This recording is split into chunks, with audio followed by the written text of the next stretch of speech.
10 jours, 10 mètres carrés, sans eau ni électricité. Bienvenue dans mon expérience en cahute, la première tiny house homologuée caravane. Moi, c'est Sam et je t'embarque au cœur de l'habitat réversible, sans filtre et sans chichi. Petite maison, grande aventure, c'est parti!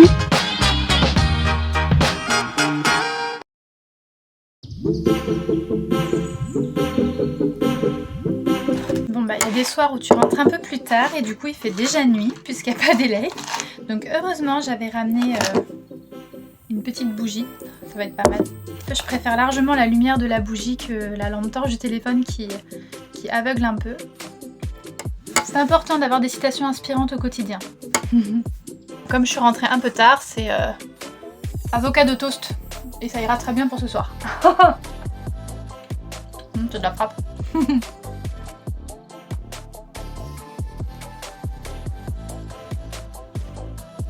Bon bah voilà, c'est le deuxième réveil dans la cahute. On a eu des grosses intempéries hier. On a eu beaucoup d'eau d'un coup qui est tombée. Et le chemin en fait que j'ai dû prendre pour venir jusqu'à la cahute était complètement inondé. Donc j'ai roulé à moitié sur un trottoir pour atterrir sur le terrain. Le terrain lui n'était pas inondé.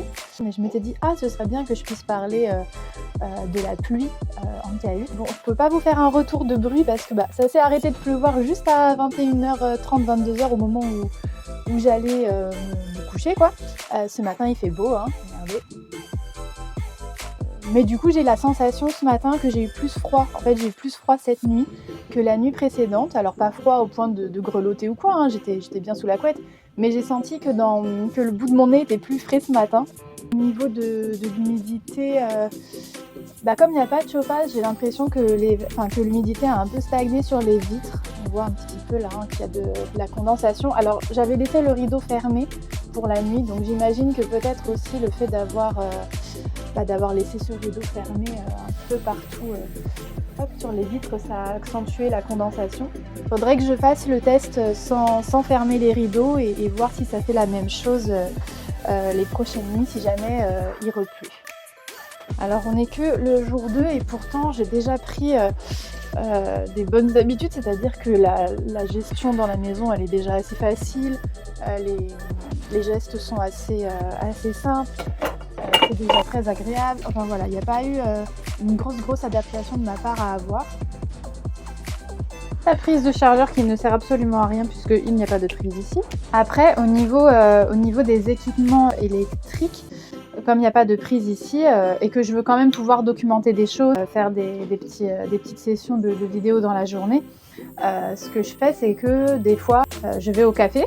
Voilà, hier c'est ce que j'ai fait, je suis allée dans un café, puis j'ai profité pour mettre le téléphone à charger au bar en fait. J'ai demandé tout simplement à la personne qui nous a servi si ça la dérangeait pas de brancher mon téléphone le temps qu'on était là quoi, et du coup c'est ce qui s'est fait. Comme je travaille beaucoup aussi sur ordinateur, je fais beaucoup de communication, de création de visuels, de gestion sur des événements qui sont organisés sur la ville. Ce que je fais, c'est que je vais dans des lieux de coworking en fait. Déjà, c'est parce que c'est des lieux où il y a du monde, c'est social, moi j'adore ça. Et en plus de ça, du coup, je peux me brancher, ce qui est quand même chouette.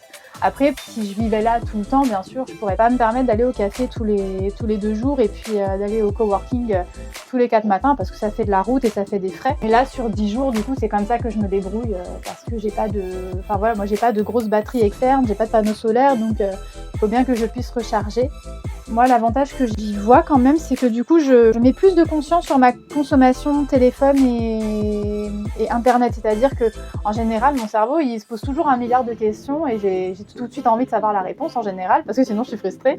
Et là, comme j'ai pas accès à de la recharge facilement, des fois je me dis est-ce que cette recherche internet elle est vraiment utile maintenant ou est-ce qu'elle peut attendre ou est-ce que je peux pas trouver la réponse ailleurs. C'est-à-dire que avant de faire mes recherches à 3h du matin pour savoir si les pingouins ont des genoux, je me pose un peu la question là aujourd'hui, alors que d'habitude je vais tout de suite regarder la réponse. Alors je crois que les pingouins ont des genoux pour information d'ailleurs, c'est une recherche que j'avais effectuée.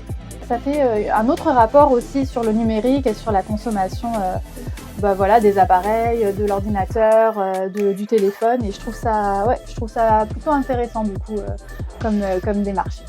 Et là on va vraiment démarrer la semaine. Là on est lundi de Pâques aujourd'hui.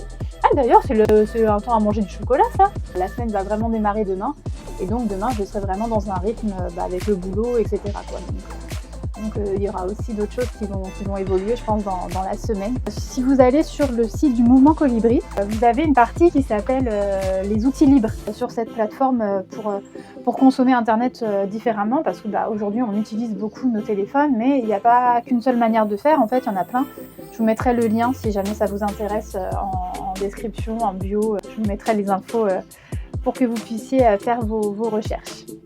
Et voilà, c'est la fin de l'épisode numéro 3. Moi, je vais faire ma petite journée et puis je te dis à très vite pour l'épisode numéro 4.